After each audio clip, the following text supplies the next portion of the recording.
था जैसे उसके नीचे को छिपा हो। वो झुकी और पत्थर को खींच कर उठाया।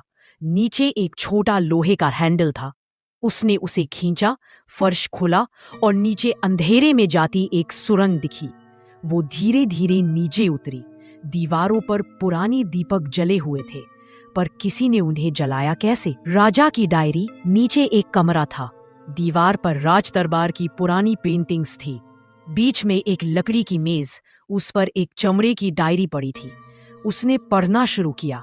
दिनांक 16 मार्च 1782। आज मैं युद्ध पर जा रहा हूँ। रानी ने मुझसे वादा लिया है कि लौटकर मैं उसका अधूरा गीत पूरा करूंगा।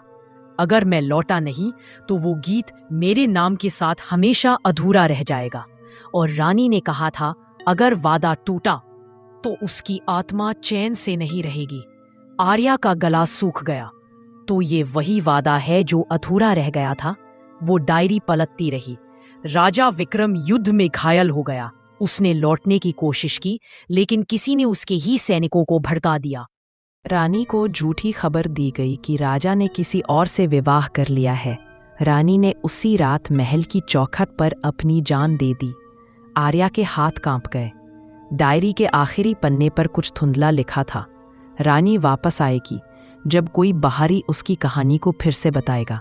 अतीत का जागना अचानक दीवार से धुआं सा उठने लगा। आर्या ने टॉर्च घुमाई। वहां किसी की परछाई उभर रही थी। धीरे धीरे एक स्त्री का रूप लिया। वही रानी पद्मिनी। उसका चेहरा चमक रहा था, लेकिन आंखों में शून्यता थी। तुमने मेरी कहानी पढ़ ली? हाँ, मैं बस सच्चाई जानना चाहती थी। तो जानो, झूठा वादा किसी का भी हो, अधूरापन सबको शाप देता है। अब मैं सबको मार डालूंगी। तभी वहां गांव वाले आ गए और अपने साथ में एक तांत्रिक को भी लेकर आए। उस तांत्रिक ने अपनी शक्तियों से उस चुड़ैल वाली रानी को अपने कब्जे में कर लिया और एक बोतल में बंद करके अपने साथ ले गया।